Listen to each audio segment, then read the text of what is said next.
Տիկին Ծառուկյան, փաստորեն դատական նիստը կայացավ, առավոտյան խոսում էինք նիստի մասին,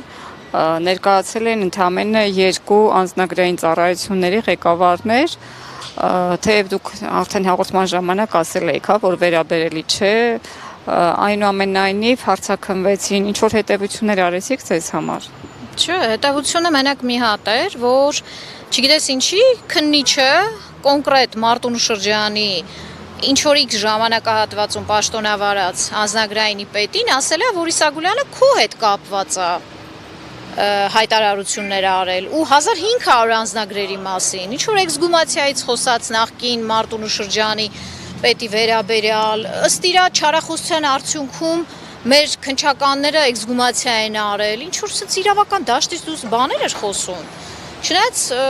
արցախցի էր, հայրենասեր մարդ էր երևում ու ըստ էության Իսագուլյանն էլ ճանաչում էր որպես հայրենասեր, ինչպես ինքը շեշտադրեց, բայց Իսագուլյանը ասել է ապօրինի անձնագրեր տրամադրելու վերաբերյալ տեղեկատվություն։ Իրեն չեն ասել իրականում, որ Հադրութի վերաբերյալ այսօր հիշում եք, զրուցում էինք 400 հոգի, որոնք Նախիջևանից մտել են Քաջարանով, այսինքն այդ Օղակաձև Հադրութի վերաբերյալ, երբ որ հարձակումը եղել են հայկական հագուստով, եղել են հայերեն խոսող, այսինքն թիկունքից չէր կարա էլի առանց որևէ փաստաթղթի, ուզում են ասեն այս երկրում ինչ ասես կարա լինի։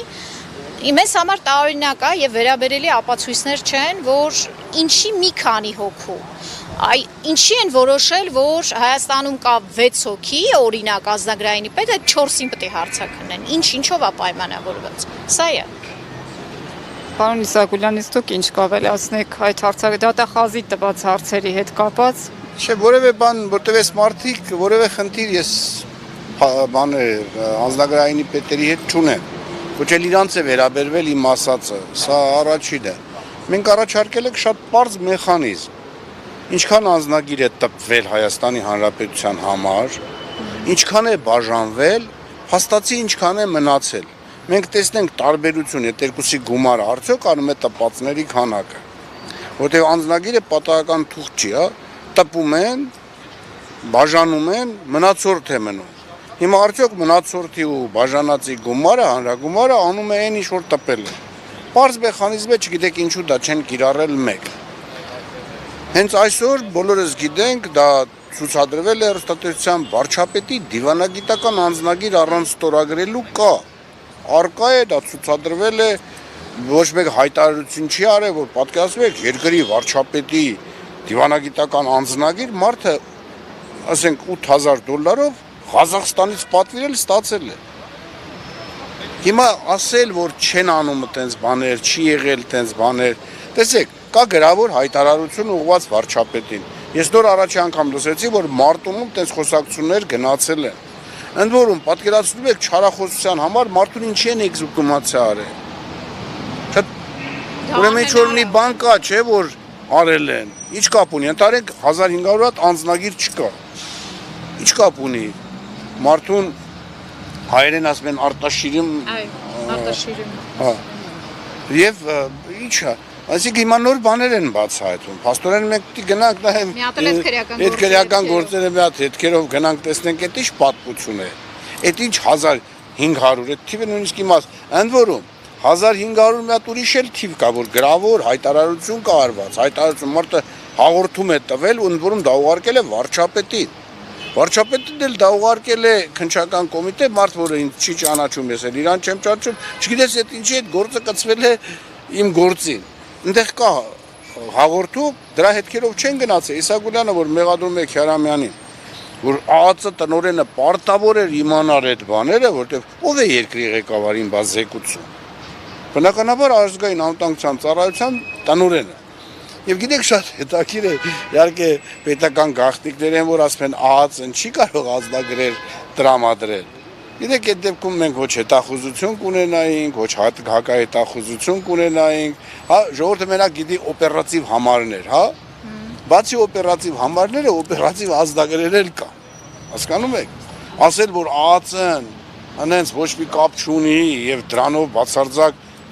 խավլից էլի։ Լիազորություն չունի։ Լիազորություն չունի, այո, այդ լիազորությունները օրենքի մեջ, սահմանադրության մեջ գրած չեն։ Բայց ինչի է հատուկ ծառայություն կոչվում, որտեղ ինքը հատուկ ծառայություն է։ Այսինքն այս կարգի, եթե օպերատիվ համար ունեն, նարուշիլովկա ունեն, ուրեմն ունեն նաև անձնագրեր։ Ընդ որում շատերը, որոնք հատուկ նշանակության աշխատակիցներ են, բնականաբար ոչ թե իրենց անուններով անձնագրեր են ունենում, այլ ես խորհրդային միության տարիների պատմություն անեմ, հա, ես ունեցել եմ 4 երկրի անձնագիր։ Ես, որը ինձ տվել են այն ժամանակ խորհրդային հատուկ ծառայությունները։ Ինչի մասին ենք մենք խոսում, հեքիաթ ենք սիրո թեմաներով ստեղ պատմում, ինչ կոներ, ինչու Քերամյանը հանվեց գործից, ինչու հայտնվեց Ղարաբաղում, ինչ էր անում Ղարաբաղում, արդյոք Ղարաբաղում մարդ կա, որին բռնել են եւ այդ գործը չգիտեք ինչու հանկարծ քնել է։ Շատ խնդիրներ կան։ Այս խնդիրները պետք է բացահայտվեն եւ լավ է որ իրան գալիս են բացահայտում են բանով Մարտունու հետ պասպորտ ցեղանի պետի պատմությունը մենք իմացանք։ Հիմա հարկավոր է դրանով հետաքրքրվել։ Դե ինչ պատմություն է, դե Իսագուլյանը ինչ կապ ունի։ Եթե Լո Իսագուլյանը չի ասել։ Ընդ որում իմանալ թաղում, ես դա ասել եմ երբ պատերազմից հետո այդ մարդը, ինչքան մենք հասկացանք, պատերազմից առաջ է մահացել։ Բայց ոնց է կապը, ոնց է ստեղծվում։ Մենք որ հարցեր կան, որ այդ հարցերի պատասխանները պետք է անպայման կոവിഡ്ը հիշեք